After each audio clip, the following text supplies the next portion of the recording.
guest today is Burl Horniachek. He's a Canadian poet and translator living in Manitoba, and he edited To Heaven's Rim, the Kingdom Poets Book of World Christian Poetry, beginnings to 1800 in English translation.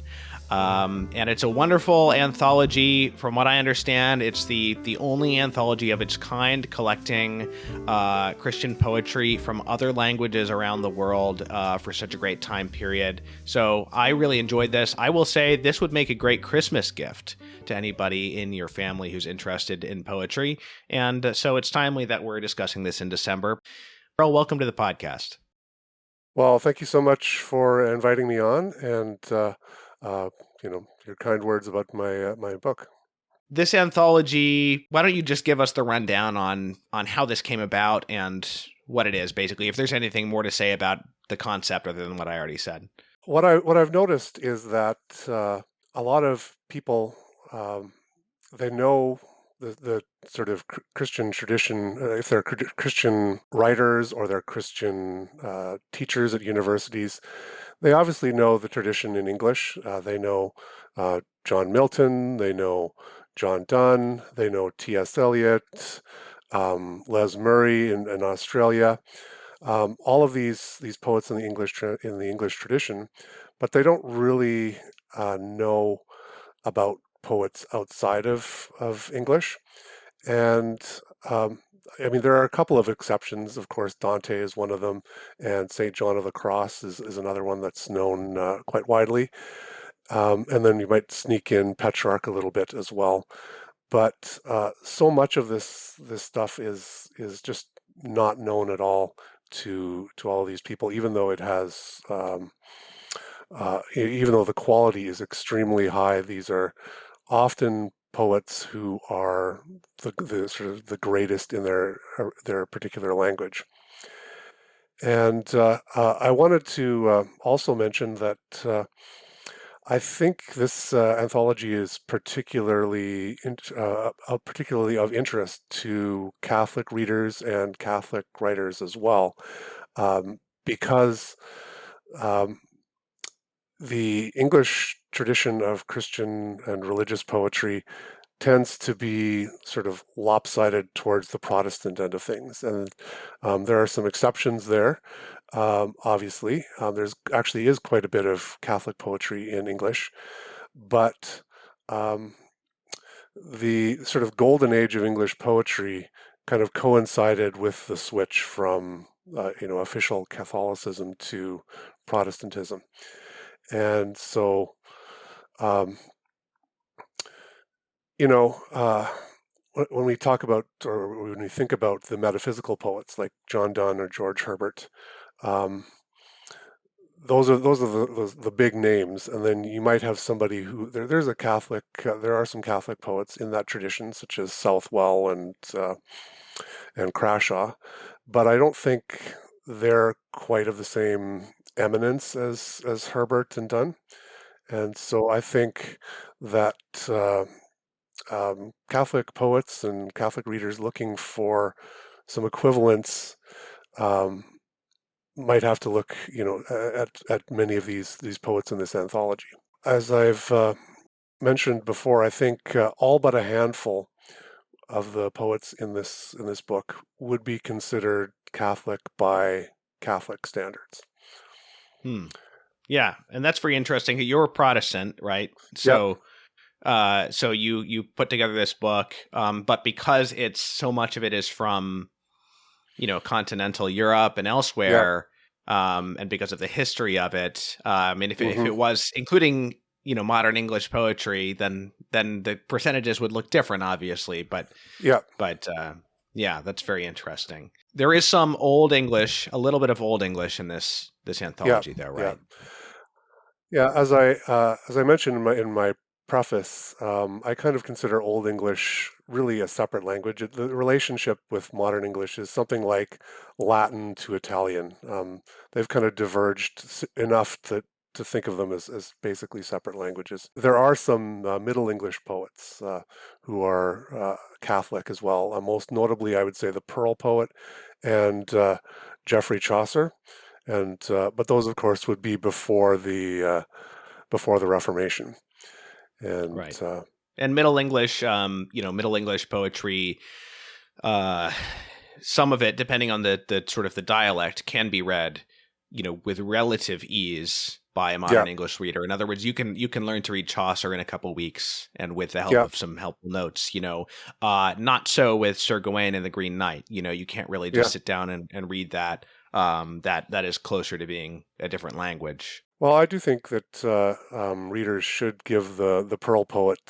Pearl is, I think one of the um, sort of the big four Catholic poets in English, in my estimation, would be um, Pearl and Chaucer and Dryden and Hopkins as well. Okay, Pope wow. is Pope is obviously he's a Catholic, but his religious work is not a major part of his work overall, and so I don't consider him a particularly great religious poet. What about the range of languages? I mean, you mentioned a lot of the poets in this anthology being Catholic, but what about the range of languages and the range of other Christian traditions in this anthology? We have poets from Europe, Armenia, Syria, Ethiopia, China, and Mexico. I think I've got all the sort of major areas. And of course, that includes most of the major European languages. So we're talking, Italian and French and Spanish, and but also some of the minor languages in Europe as well, such as Hungarian is in there. And of course, two of particularly for the earlier part, um, Greek and Latin were extremely important, and I think that's one of the areas that needs to be that's been neglected and needs to be brought to the forward. Needs to be more attention needs to be paid to those that particular Right. poetry. Yeah. I mean, I talked to A.M. Juster about that on this podcast about the neglect of Latin Christian poetry Hmm. by scholarship and translation. It's a mix of poets whose names will and won't be known, right? Yeah. So to the general audience, so people will know Saint Ambrose. Probably a lot of people will even know that he wrote hymns. Hmm. So there's one by him in there. A little less known to the mainstream, but known by anybody who knows the names of a few early Christian poets is Prudentius, right? And we Hmm. still sing Yeah. hymns by him. Eastern church fathers or poets such as Hmm. Saint Ephrem the Syrian, Hmm. Saint Romanus the Melodist.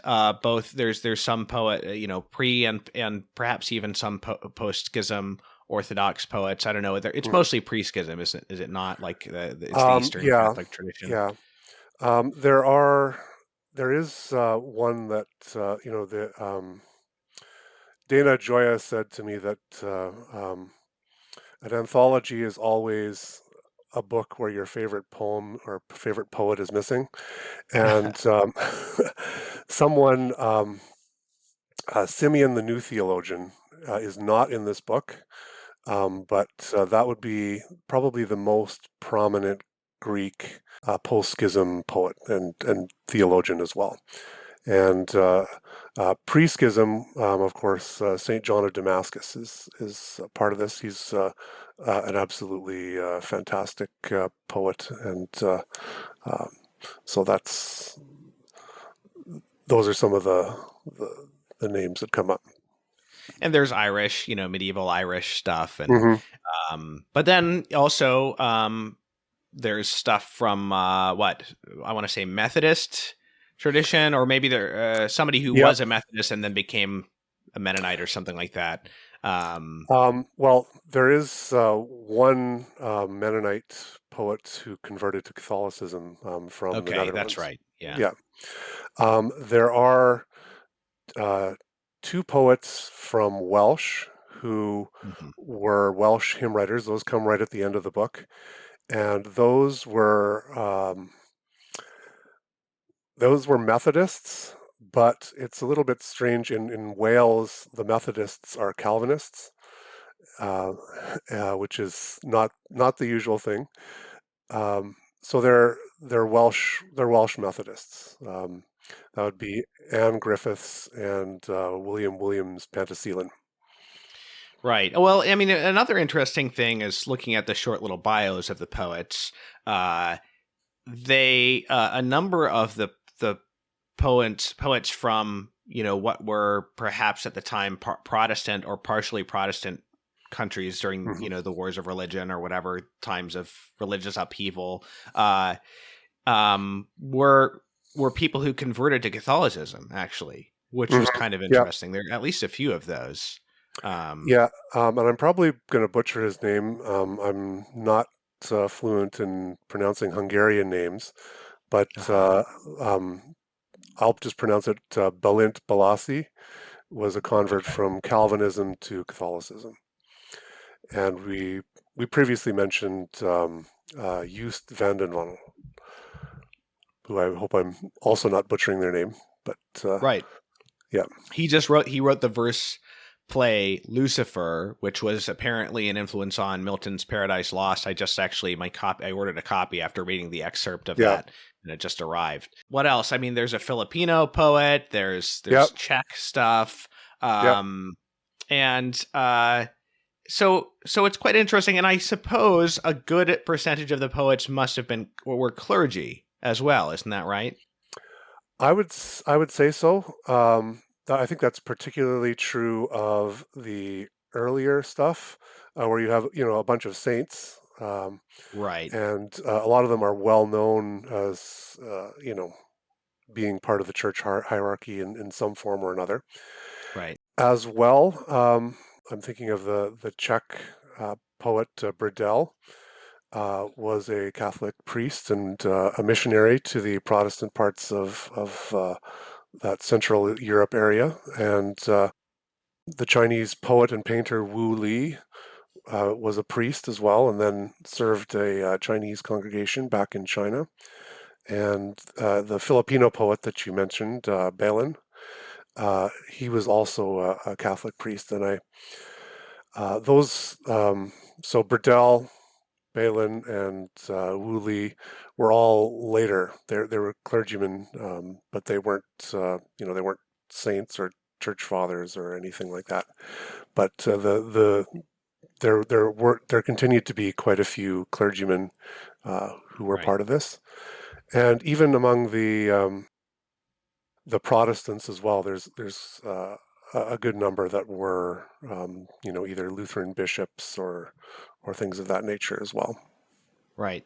I mean, and I'm spending time on this because it's one of the interesting features of the book is simply to be able to discover all of these different names that many people will never have heard of. Certainly, I hadn't heard of, or some of the ones I had heard of, I hadn't read. And so, there's also a great variety of genre as well. You mentioned in the introduction that a number of the pieces are prayers or liturgical in nature. So they're either hymns, they're verse sermons. In the case of some of the Yep. early Eastern, the lengthy Eastern poems, which we'll discuss, they're all related to spiritual things. They're not poets that happen to be Christian, right? Yeah. The poems are Christian in their subject matter. Yeah, that's big part of what I wanted to do. I think if you start including people who are culturally Christian, you're um, you're basically including absolutely everybody in Europe, at least up to a Right. certain point. So Right. that you have to draw the line somewhere. Right. And so also there's excerpts from plays that were in verse. Yep. There's, all kinds of different things. So, what we'll maybe have a chance to talk about some of the translators when we discuss individual works, Yeah. but Yeah. it's worth mentioning that it's a mix of previously published translations, newly commissioned translations, and also some of the translators are big names in English poetry, such as Longfellow having translated some poems by like a Polish priest, if I Hmm. remember correctly, right? A Spanish priest. Longfellow did a Spanish priest. He was known for his translations from Spanish. Okay, so why don't we start? Well, we can go sort of in chronological order. And for me, the most spiritually edifying works, I mean, I suppose not surprisingly, were the ones by, saints early on, but in particular, not so much the hymns. I'm not someone who usually reads the texts of hymns, sort of on their own and gets very moved. It sort of has to be combined with music usually, but Hmm. in particular, the sort of lengthy verse sermon type poems, as you described them, by some of these Eastern Christian figures, Saint Jacob of Serug, Saint Romanus the Melodist. I guess he wrote hymns of a kind. Saint Gregory of Narek, an Armenian poet who Pope Francis interestingly named a doctor of the church. Saint Ephrem, who I was already somewhat familiar with, and so on. So I don't know. Do you want to talk about a little bit about Saint Jacob of Serug, because he wrote some of my favorites in the collection?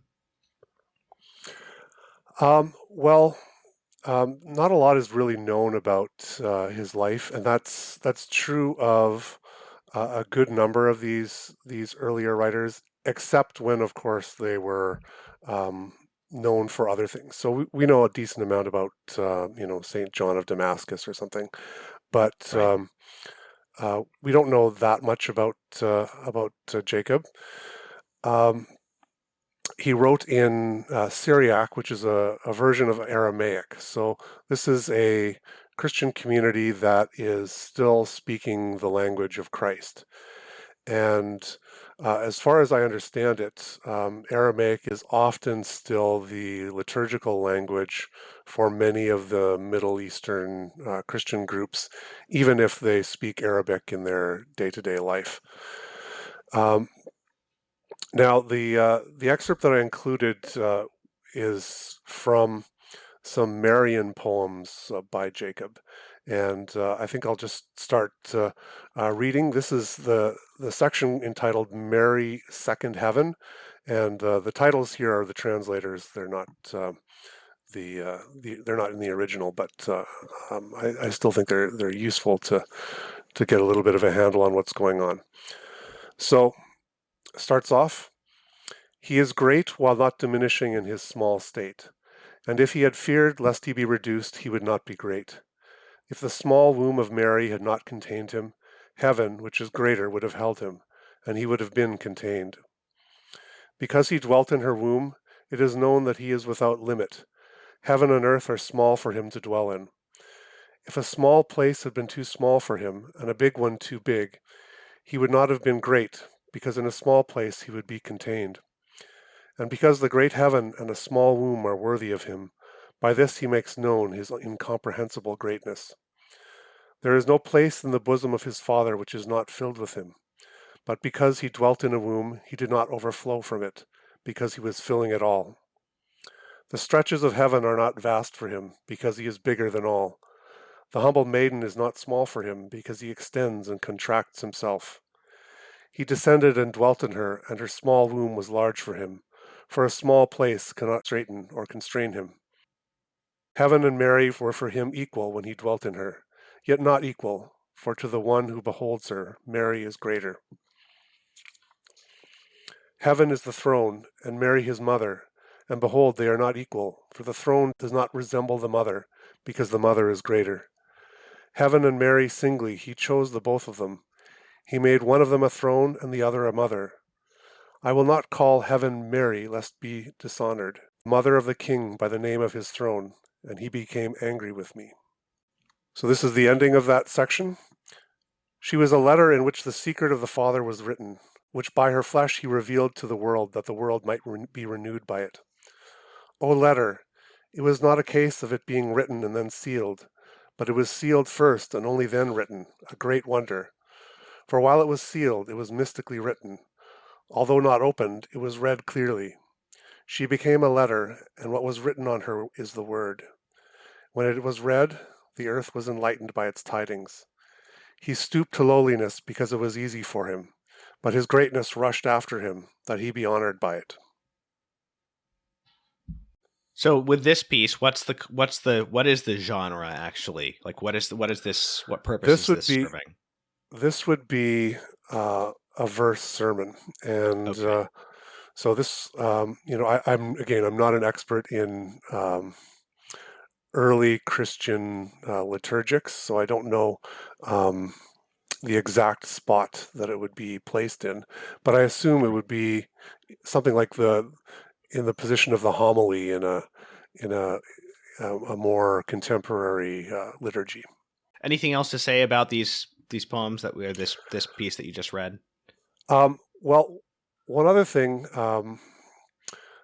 and this was a little bit disconcerting. I had a very Protestant. I'm Protestant as well, but not uh, quite the same way as my editor. And um, there's quite a bit of Marian poetry in this anthology, Hmm. particularly towards the beginning. Right. And it's so prominent that to leave it out would I would think you're just leaving a gigantic hole in the tradition, and Mm. you're misrepresenting it. And so Serug, I think you can tell he has a very high view of Mary. Mary is almost equal to the heavens is how he puts it, Right. and there may be some hyperbole in that. Again, um, I'm not an expert in Catholic Mariology, but um, that is that is not unusual, particularly in the earlier part of the tradition, and it's there um, almost from the beginning. These poets start, I think, in the third century, Hmm. and so that's that's a feature all the way, certainly up to the uh, the Renaissance. Marian poetry is extremely prominent.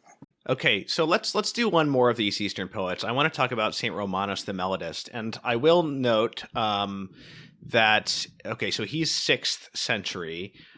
The temptation of Joseph. This referring to Joseph in the Old Testament, not the foster father of Jesus. And I was wondering if you could read just an excerpt from this. I was thinking sections 8 through 10. So just to remind people, this is Saint Joseph when he's in Egypt. He hasn't risen to a position of power yet. He's a servant in the house of Potiphar. Am I remembering this Mm. Yep. correctly? And Potiphar's wife falls in love with him and tries to seduce him, and then frames him as a rapist when he doesn't, follow her advances. So this is the battle of temptation between, Potiphar's wife and Joseph. The maniacal abandon of the profligate woman was utterly rebuffed by Joseph. When she saw that he was not yielding to her flattery, not surrendering to the hot passions of youth, she screamed, I bought you as my slave. You were sold to me to serve me. I have made you the master of the entire household. Now become the master of your mistress. I do not consider it an insult to lower myself before you, since there is no real difference between master and slave. I have been taught that one man, Adam, is the father of all men, and that one woman, Eve, is our primeval mother. All men have been created equal, since we all share the same human nature. Do not fear you are committing some terrible offense. Do not believe those who try to tell you that the eye that never sleeps sees everything. Since I see that your behavior is perfect in every regard, I honor you above all your fellow slaves. In your eyes, complete respect. On your lips, total obedience. You are very sensitive to my moods, just as I desire. Come close, listen to me. I shall make my proposition clear. If you yield to me, I shall heap upon you unimaginable riches, return your favors with magnificent rewards. I would recommend you even more highly to my husband, and do everything to see you are immediately freed. Look, the man who sleeps with his mistress cannot be called a slave, but if you do not yield to me, you will pay a just penalty. I shall turn you over to barbed shackles. I shall hand you over to painful death. Do not choose this unnecessary punishment. Your beliefs are absurd. It is not true that the eye that never sleeps sees everything. That was like what the woman said, but she was utterly unable to shake the unassailable bastion. Joseph was not lulled to sleep by her cooing. He held his judgment on quick alert and guarded the untarnished pride of his purity.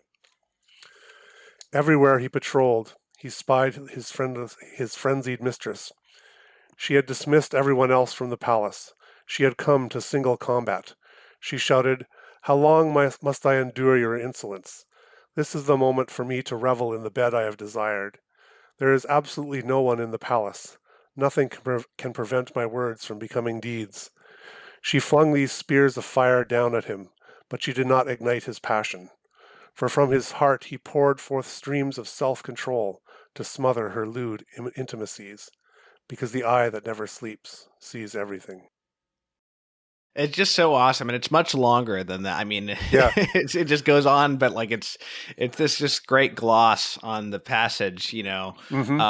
And the last line of each stanza is the same, which reminds me of a lot of the medieval uh, uh, English, some of the carols and stuff with that end with the Mm-hmm. same line in Latin. I'm assuming this was all in the same language in this case, but Yeah. that kind of refrain at the end of each Mm-hmm. verse is cool.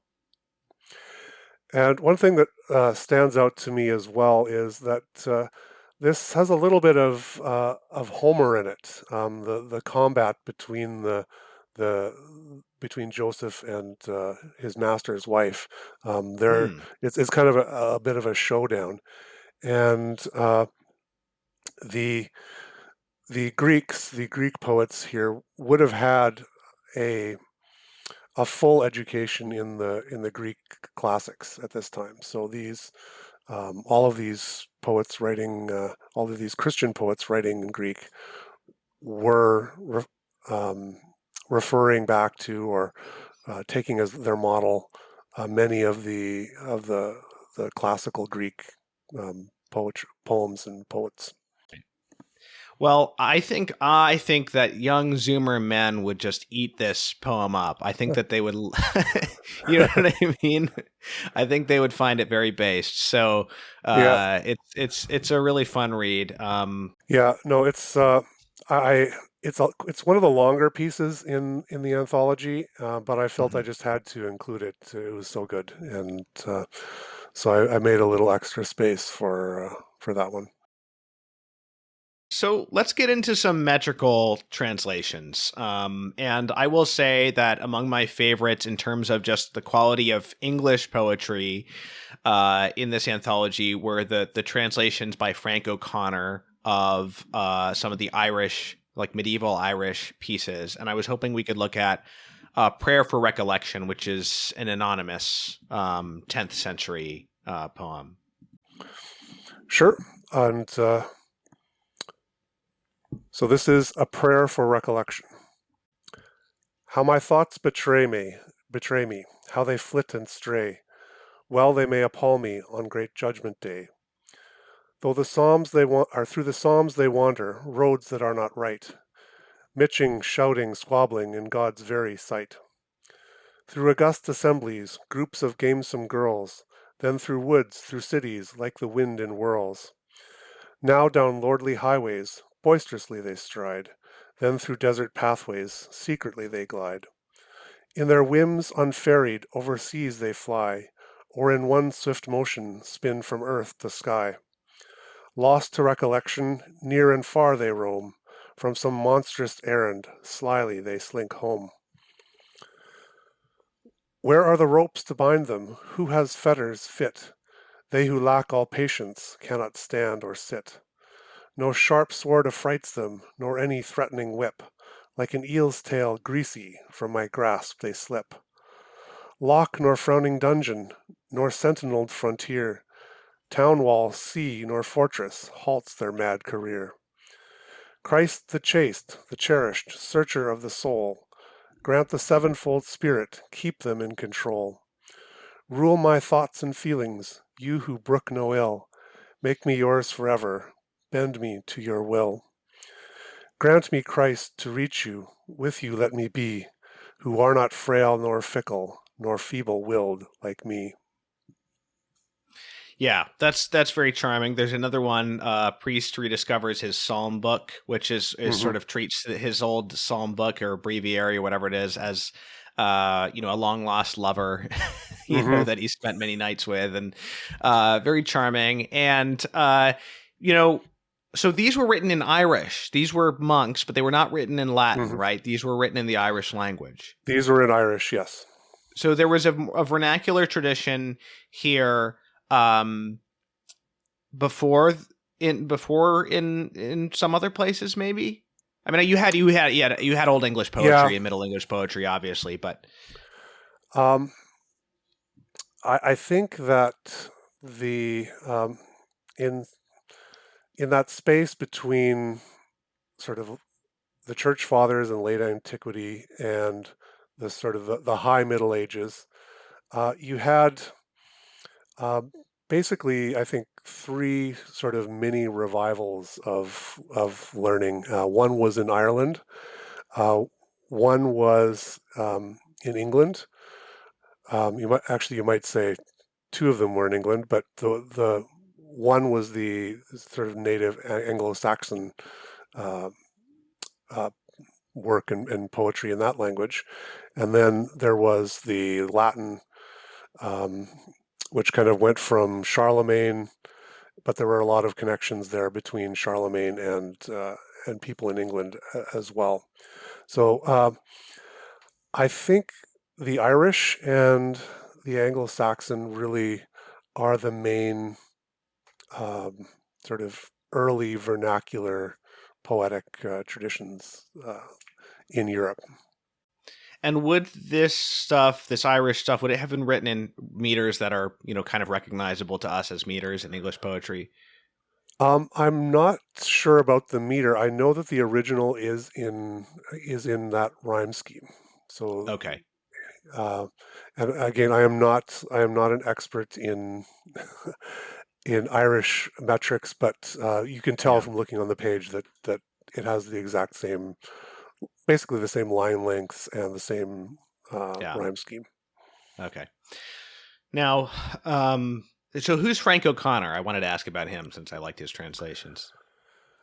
He is mainly known. He's a an Irish writer of the 20th century, and he is mainly known for his short stories. And Okay, so uh, in his original work, he's a fiction writer, but he has this comes from a whole, um, not massively thick, but a reasonably thick anthology of old Irish poetry that he translated. I am not sure if he himself was particularly religious. I know his hmm son is a prominent, one of his sons is a prominent Anglican theologian. Yeah, his personal life was a bit chaotic, so he had children with multiple women, no, I and see. so I don't know the whole story there, but that's just a Okay. little bit of it. Yeah. Well, that makes a great segue to our next poet, Francois Villon. Also had a very chaotic personal life, and one of the these translations of two poems by him uh, are by Richard Wilbur. One of the most beloved and respected formal poets of the 20th Hmm. century and 20th and early Yeah, 20th and early 21st century. and it's quite interesting. Wilbur has a completely different personality than Villon, and Right. Wilbur, as far as everybody says, was a completely great human being, extremely generous with other poets, and just a good family man, and things like that as well, and all the things that Villon was not. And what that kind of says to me is just how good Wilbur is as a translator into English verse. I think he is there's he's either at the top or one of the top two. The other might be John Dryden, but I So think you say a could little make bit about Villon. he's a French poet from the 1300s. So this is I'm not sure what the terminology, if it's Middle French or something like that, but it's an older form of French, perhaps equivalent to Chaucer's English. Uh, so it's in the same time period as well. Uh, and he was associated with the University of Paris as a student. The historical record is basically a record of him and his criminal activities. And Okay. up to and including murder. So Wow. he's not he was not a nice guy, um, but he did write um, a, a good amount of religious verse, and we can only hope that the end of his life this became a bit more sincere, or that he turned away from his former life at the end. Um, So one of the poems you've included is a prayer to Mary, and the one that I'm going to have you read is the Ballad of the Hanged Men. O brother men who after us remain, do not look coldly on the scene you view, for if you pity wretchedness and pain, God will the more incline to pity you. You see us hang here half a dozen who indulged the flesh in every liberty, till it was pecked and rotted as you see, and these our bones to dust and ashes fall. Let no one mock our sorry company, but pray to God that he forgive us all. If we have called you brothers, don't disdain the appellation, though alas it's true that not all men are equal as to brain, and that our crimes and blunders were not few. Commend us now that we are dead unto the Virgin Mary's Son, in hopes that he will not be sparing of his clemency, but save our souls which Satan would enthrall.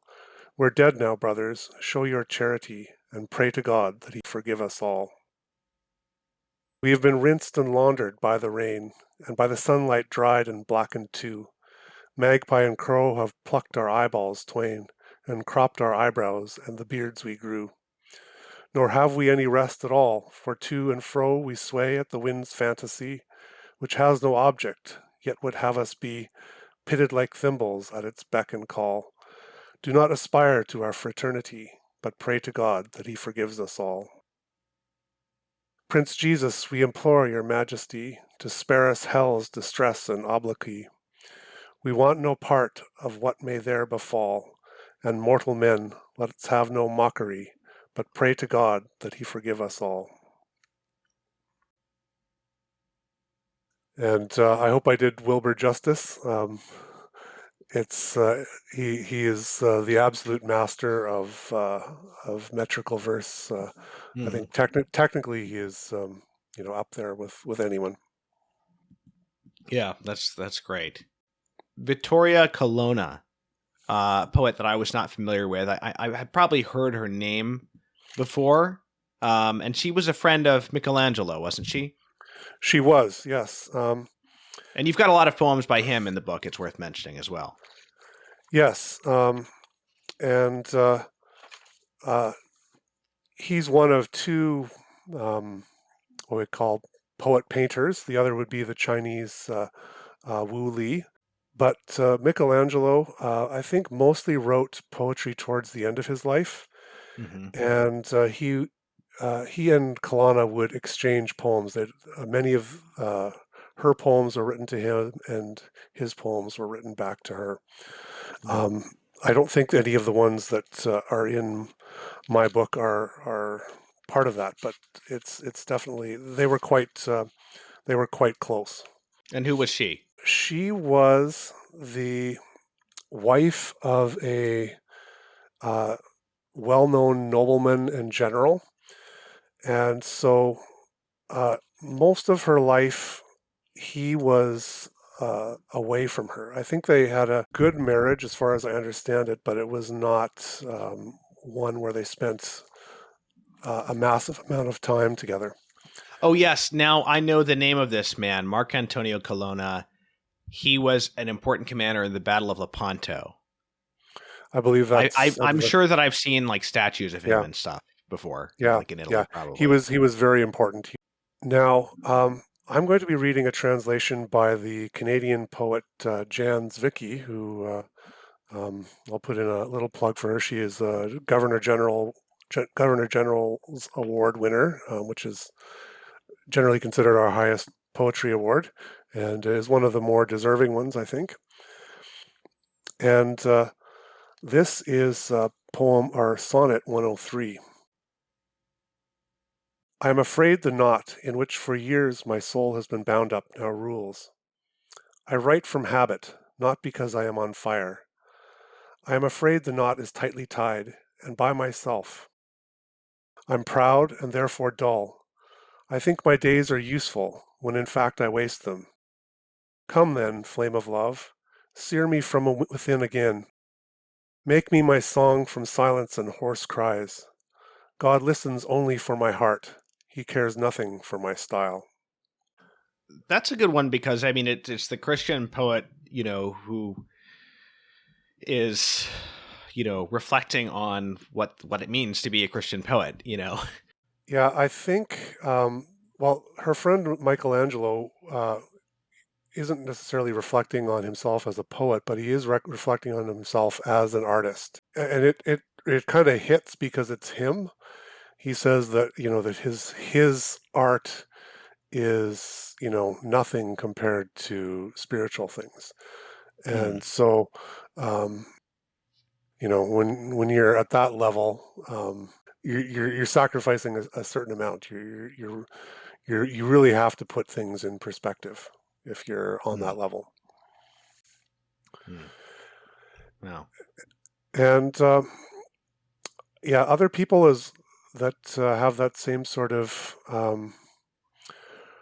reflection. I mean, uh, I'm I don't know if it appears in Hopkins' verse, but I think that that was certainly a concern of Hopkins as well, coming in the wake of the Romantics, who kind of, you have the idea of the super, the almost superhuman poet, Hmm. and Hopkins kind of felt the weight of uh, Right.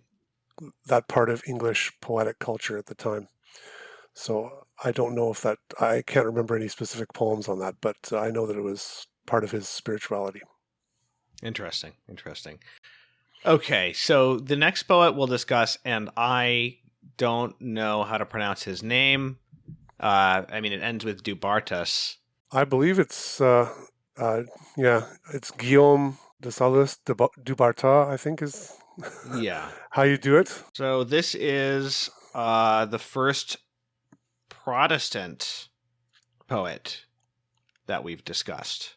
And one of the few Calvinists. There's quite a rich history of both Lutheran and Anglican poetry, and Right. not as much, I would say, or at least not as much religious poetry from the Calvinist tradition.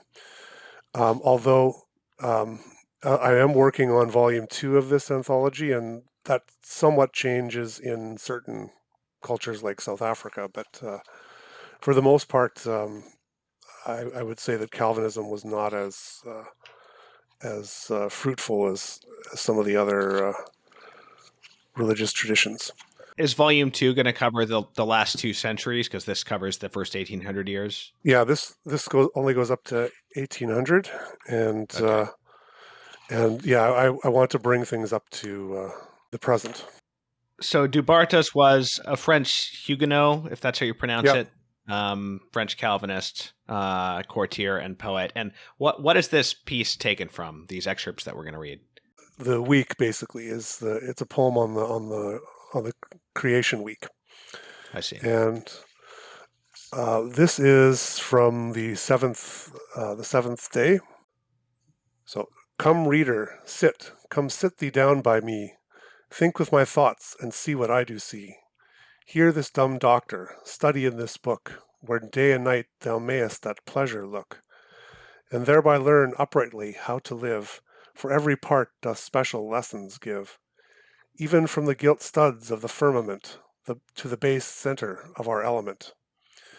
Seest thou those stars we wrongly wandering call?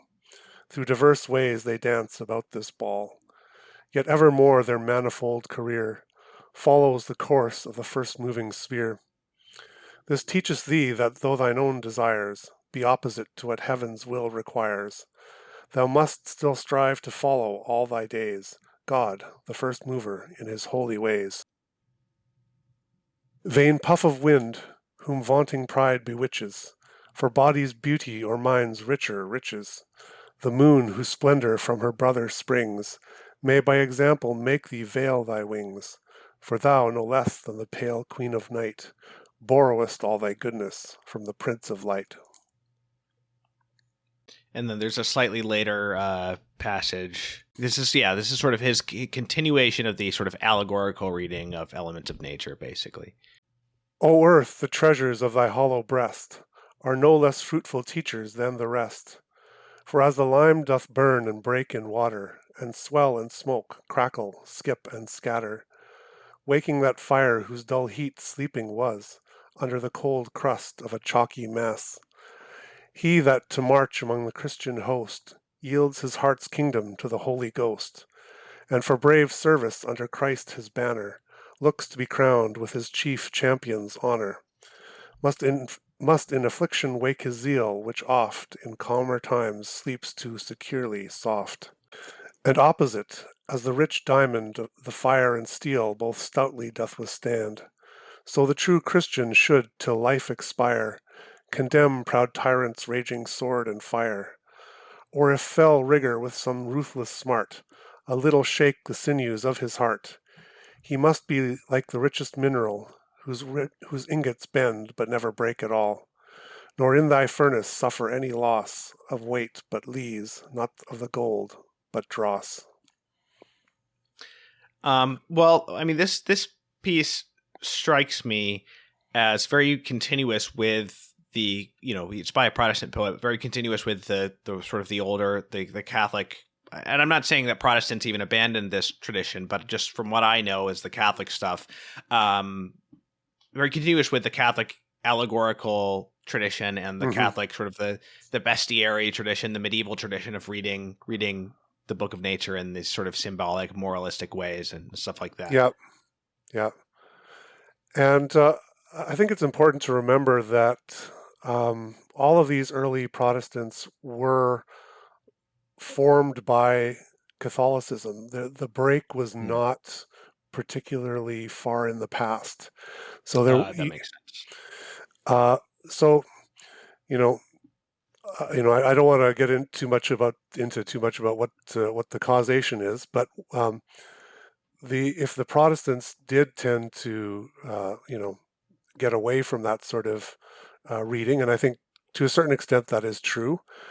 I think that's more of a consequence, perhaps, of their particular theological turn that hadn't really manifested itself yet in that tradition. Yeah. Possibly the Enlightenment, modern science, also having an influence on the way we see nature. Yeah.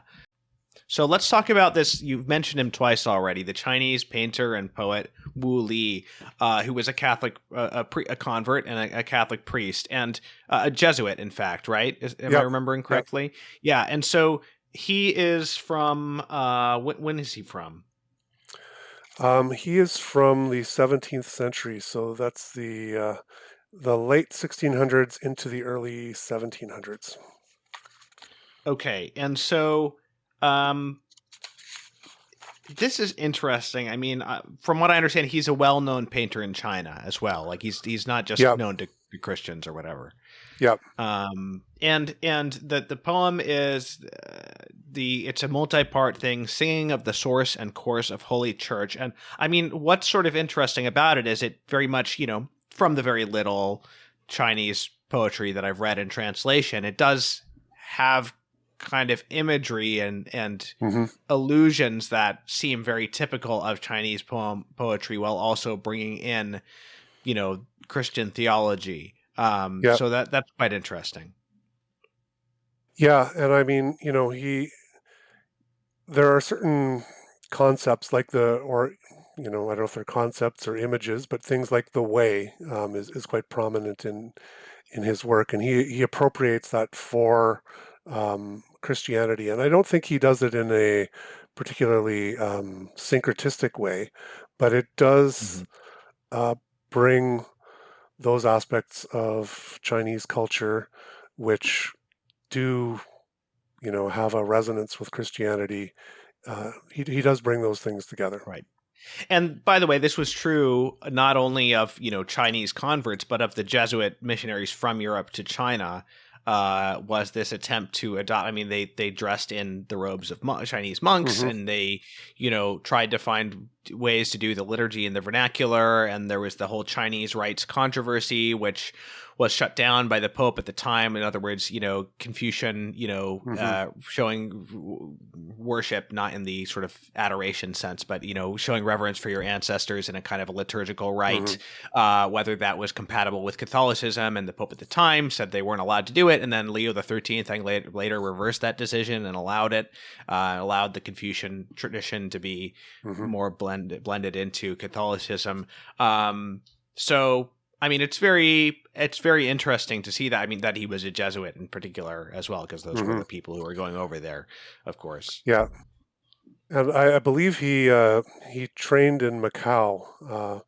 So the Jesuits had various places where they had training centers for priests, Right.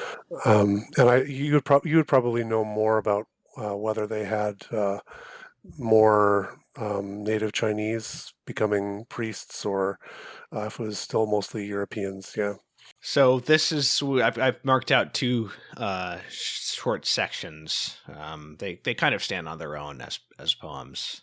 Okay, so I'll start with the first, and it goes, "In the very highest place, deep within a mansion, dwells a family perfectly united, loving and devoted. Beyond past, beyond present, the three persons are one, penetrating heaven, penetrating earth. The one family is three. Those who are known as daily improving, to praise the Spirit are worthy. The world possesses a wondrous flower, fit to protect the holy. On painted walls, year after year, we contemplate their images. Pure incense rises in orderly spirals to where their noses inhale. In glory they are crowned in jade and clothed in robes of gold, their merit earned in bloody battle, childlike their hearts. A valley of 10,000 colors, fragrances, and flowers, a forest from a single root, a single trunk and vine. To the soul's repletion, intoxicated, they drink from the cup of Jesus. With dancing limbs they stretch forward to listen to the harp of David. Holy, holy, holy, their voices ceaselessly cry. Beneath the throne of the Lamb echoes the sound of their song. Utterly transcendent, his wondrous essence was never limited to place. To bring life to the teeming people, he showed himself, then hid. Effortlessly, a single standard, a new cake baked for us. As before, the six directions have one supreme Lord. In the human realm, now we have a whole burnt offering. In heaven, for eternity is preserved our daily bread. I have incurred so many transgressions, yet am allowed to draw near, with body and soul fully sated. Tears moisten my robe." Yeah, it's a beautiful ending. And again, the reference to the six directions, I don't know what that means, but it's clearly some kind of Yep, Chinese, yep, religious or philosophical concept that he's alluding to there. yeah. So just as we wrap up, you're working on the second volume, and I'm curious, do you have the sense that the religious breakdown will be different in those last 2 centuries, or will it be similar? I think that there will be more Protestant poets and more Orthodox poets in this upcoming volume. More Orthodox poets because of what are 20th century figures, or where would that come from? I would say, yeah, a little bit in the 19th century, but also mostly in the 20th century. What happened in the the Orthodox world, um, is you kind of have the twin shocks of Islam and then communism. So Orthodox, places like Greece or Bulgaria, which were ruled by the Ottomans, didn't, usually produce much, uh, either art or poetry or anything of that nature. And the same with, Arabic Christians in the Middle East as well. Right. A scholar that I was in contact with said that these, these groups were just kind of huddling down in their own little corner, and there's kind of a cultural silo that they were in, and nothing really was produced until at first when the power of the Ottoman Empire started to recede in the 19th century, and then up through World War One. There were a lot of nationalist movements. So you have Greek nationalism and Bulgarian nationalism and Serbian nationalism and all of these other things that start to come to the fore. And then in the mid 20th century, the communism hits, and that doesn't completely shut everything down, but again, it was a serious hindrance to anyone who was writing as a Christian during that time. Right. Well, I mean, it's also interesting that mentioned in the introduction to this volume that, on the other hand, almost maybe you could say likewise, there's more Catholic poets writing in English in the 20th century. Yep. Than in the previous post-Protestant era. Particularly, I would say in the United States. Right. Which our friend Jane Greer and James Matthew Wilson and Anthony Eslin and Dana Gioia and all of those Right. people, but they're only kind of like the tip of the iceberg. So there's a huge bit of that going on. Australia as well has, and New Zealand have produced a lot of Catholic poets as well, and to a lesser extent, you could say England and the rest of the UK as well. Great. Well, Burl, again, the book is To Heaven's Rim, the Kingdom Poets Book of World Christian Poetry, and I look forward to the second volume. But thank you for coming on the podcast, Burl. Well, thank you so much for having me. I've been a long-time admirer of the podcast, and particularly all of the movie stuff was what kind of drew me in at first. But great. And of course, interviews with James and Jane as well were meant quite a bit to me. Thank you. All right, everybody. Thanks for listening, and we'll see you next time.